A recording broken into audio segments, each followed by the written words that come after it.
गांव की जिठानी। शांति अपने दो बेटों अर्नव और आरुष के साथ शांति से जीवन बिता रही थी। लेकिन शांति के पति सोहन से उसकी कभी कभार थोड़ी अनबन हो जाती थी। एक दिन शांति रोज की तरह सुबह का खाना बना रही थी, तभी दरवाजे की घंटी बजी। घंटी की आवाज सुनकर वो दरवाजे की ओर जाते हुए कहती है, अरे आती हूँ, कौन है, सब्र करो। शांति दरवाजा खोलती है तो देखती है कि उसके जेठ मोहनदास सामने खड़े होते हैं। वो सक पकाकर अपना घूंघट करती है और पैर छूकर कहती है, आइए आइए जेठ जी। कैसी हो शांति? जी मैं तो बिल्कुल ठीक हूँ, सब आपकी मेहरबानी है भाई साहब। शांति और मोहनदास की बातें सुनकर शांति का पति सोहन और उसके दोनों बेटे बाहर आ जाते हैं। अरे भैया राम राम, कैसे हो आप? राम राम भाई। अरे शांति, ऐसे खड़ी खड़ी क्या देख रही हो? चाय कॉफी कुछ लेकर आओ, भैया आए हैं। शांति तेजी से रसोई की ओर आगे बढ़ती हुई कहती है, अरे मेरी माँ, गेट खोलने के चक्कर में मेरे तो चावल ही जल गए। वो दौड़ी दौड़ी रसोई में जाती है और देखती है कि सारे चावल जल गए हैं। वो दोबारा चावल बनाने में लग जाती है। इतने में सोहन आवाज लगाता है, अरे शांति, तुम्हारे चावल का रोना खत्म हो गया हो तो चाय ले आओ। जी लाती हूँ अभी। शांति जल्दी जल्दी चाय बनाती है और मोहनदास को चाय देती है। सब एक दूसरे की खैर खबर पूछते हुए चाय पीते हैं। चाय खत्म होती ही मोहनदास शांति की ओर देखते हुए मजाक में कहते हैं, शांति, अब तुम्हारी चाय में दम नहीं रहा, अब हमें चाय बनाने वाली बदलनी पड़ेगी। ये कैसे मुमकिन होगा जेठ जी, घर और बाहर का सारा काम मुझे ही करना पड़ता है और कभी कभी जल्दी जल्दी के चक्कर में काम बिगड़ जाते हैं, जैसे आज चावल जल गए। अरे इसी का तो हल लेकर आया हूँ। मैंने रिश्ता देखा है अर्नव और आरुष के लिए। दोनों लड़कियाँ बहुत सुंदर और सुशील हैं। अगर आप दोनों इजाज़त दें तो बात करूँ आगे। सोहन और शांति रिश्ते की बात सुनकर कहते हैं, अब ठीक है, बात चलाइए ना भैया, पर पहले लड़की के बारे में कुछ बताइए तो सही। हाँ हाँ भाई साहब, लड़की कैसी है, परिवार कैसा है, कहाँ के रहने वाले हैं? देखो, परिवार तो बहुत अच्छा है, पर वे दोनों लोग बहुत गरीब हैं। दहेज में कुछ मिलेगा नहीं। अरे हमें दहेज में कुछ चाहिए भी नहीं, बस लड़की संस्कारी होनी चाहिए। एक लड़की तो पढ़ी लिखी है और शहर की रहने वाली है, पर दूसरी अपनी गरीबी की वजह से पढ़ न सकी और गांव में रहती है। लेकिन दोनों है बहुत खूबसूरत। अगर तुम सबको देखते ही पसंद ना आ जाए तो मेरा नाम बदल देना। हाँ, पर तो हम आके मूंद कर भरोसा कर सकते हैं भैया। आप आगे बात चलाइए, हम शादी करने को तैयार हैं। कुछ ही दिन में अर्नव और आरुष की शादी हो जाती है। आरुष की शादी अनपढ़ लड़की मंजरी से हो जाती है, जो कि बहुत भोली भी होती है, और अर्नव की शादी पढ़ी लिखी लड़की तनुजा से हो जाती है, जो कि घमंडी और चालू होती है। एक दिन मंजरी घर के काम कर रही थी कि अचानक शांति उसे आवाज लगाती है, बड़ी बहू, ओ बड़ी बहू, मंजरी जल्दी यहाँ आओ। मंजरी जल्दी जल्दी शांति के पास जाती है। बेटा मेरे पैर दबा दे, बहुत दर्द हो रहा है। यहाँ मेरे पैर में बहुत तेज दर्द हो रहा है, बर्तन छोटी बहू धो लेगी। मंजरी शांति के पैर दबाने लगती है तो शांति तनुजा को आवाज लगाती है, छोटी बहू, ओ छोटी बहू। तनुजा थोड़ी देर से आराम से चलकर आती है। जी माँ जी, आपने बुलाया मुझे? आपको कोई काम था क्या? तू कुछ काम कर रही है या? शांति की बात काटते हुए तनुजा बोलती है, कुछ नहीं माँ, फोन पर अपने घर पर बात कर रही थी। अरे बाद में बात करियो अपने घर वालों से, पहले जाके बर्तन धो ले। तनुजा मुंह बनाते हुए अपनी जिठानी की ओर देखती है और मन ही मन कहती है, ये महारानी वहाँ बैठी है, ये नहीं कि बर्तन धो ले। मैंने इतनी पढ़ाई बर्तन धोने के लिए की थी क्या? तनुजा दांत पीसकर वहां से चली जाती है। अगले दिन सब दफ्तर चले जाते हैं, तभी डाकिया चिट्ठी लाता है। शांति चिट्ठी लेकर मंजरी से कहती है, बड़ी बहू, जरा छोटी बहू को बुलाना, एक चिट्ठी आई है। मेरी तो आंखें कमजोर है तो मुझसे पढ़ा नहीं जाएगा। मंजरी तनुजा के पास जाकर कहती है, तनुजा, तुम्हें माँ जी बुला रही हैं। मुझ पर हुक्म मत चलाओ, काम बताओ काम। अरे मैंने तुम पर कहाँ हुक्म चलाया, और हुक्म चला भी दूंगी तो क्या हुआ, तुम तो मेरी छोटी बहन की तरह हो ना। तुम जैसी अनपढ़, जाहिल और गांव की गवार मेरी बहन नहीं हो सकती। बेचारी मंजरी तनुजा की बात सुनकर अपना सा मुंह लेकर रह गई। कोई चिट्ठी आई है, माँ जी तुमसे पढ़वाना चाहती है, बस इसलिए बुला रही हैं।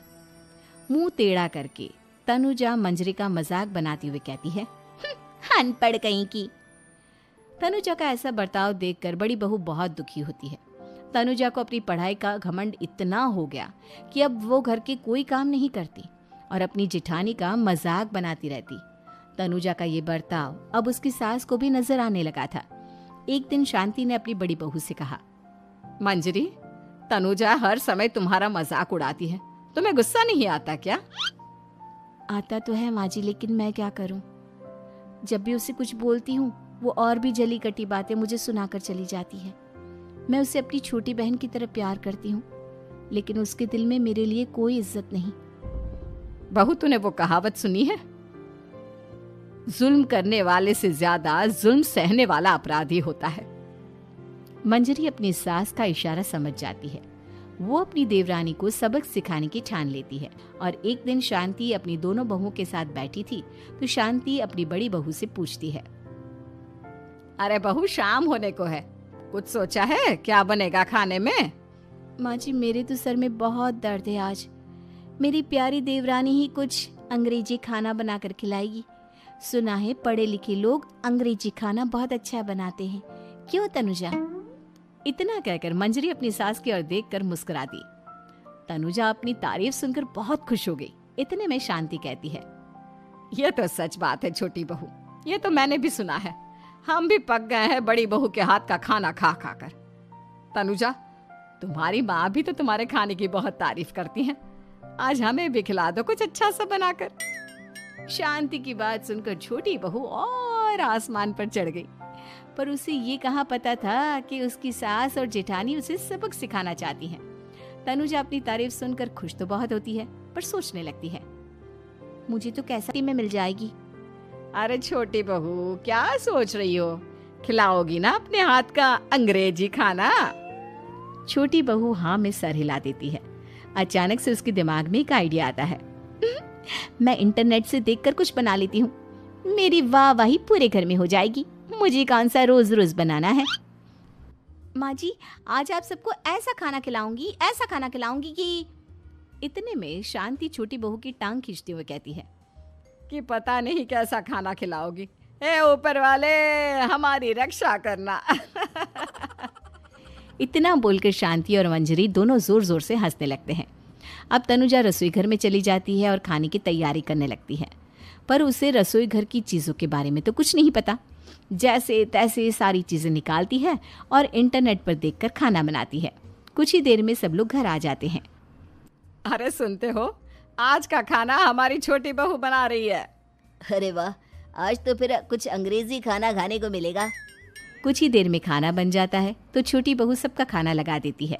इतने में बड़ी बहू कहती है, क्या बात है देवरानी जी, आज तो बहुत अच्छी खुशबू आ रही है। ये बात तो सही कही बड़ी बहू तूने, खुशबू तो अच्छी है। ऐसी खुशबू तो मेरे खाने में भी नहीं आती। सब मिलकर छोटी बहू की बहुत तारीफ करते हैं और छोटी बहू 7वें आसमान पर बैठ जाती है। अब सभी खाना खाते हैं। जल्दी जल्दी दो, अब तो मुंह में पानी आ रहा है। हाँ, मुझसे भी नहीं रुका जा रहा। जैसे ही सोहन एक निवाला खाता है तो उसकी आंखों से पानी आने लगता है। ये देखकर शांति सोहन से पूछती है, क्या हुआ जी, खाना इतना अच्छा बना है कि आंखों से पानी आ गया? सोहन चुप रहता है और धीरे धीरे से खाना शुरू कर देता है।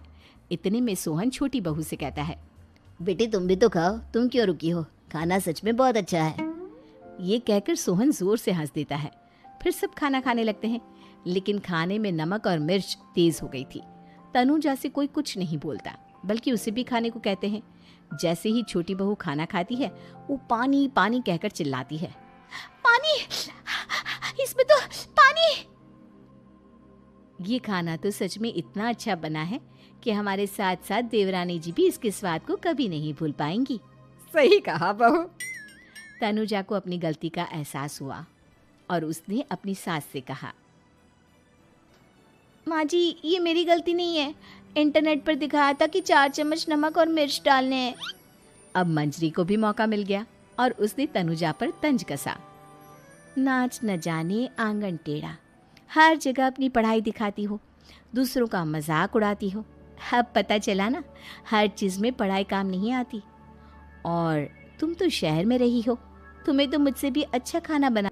अगर तूने ठीक से सब सीखा होता तो आज तुझे शर्मिंदा नहीं होना पड़ता।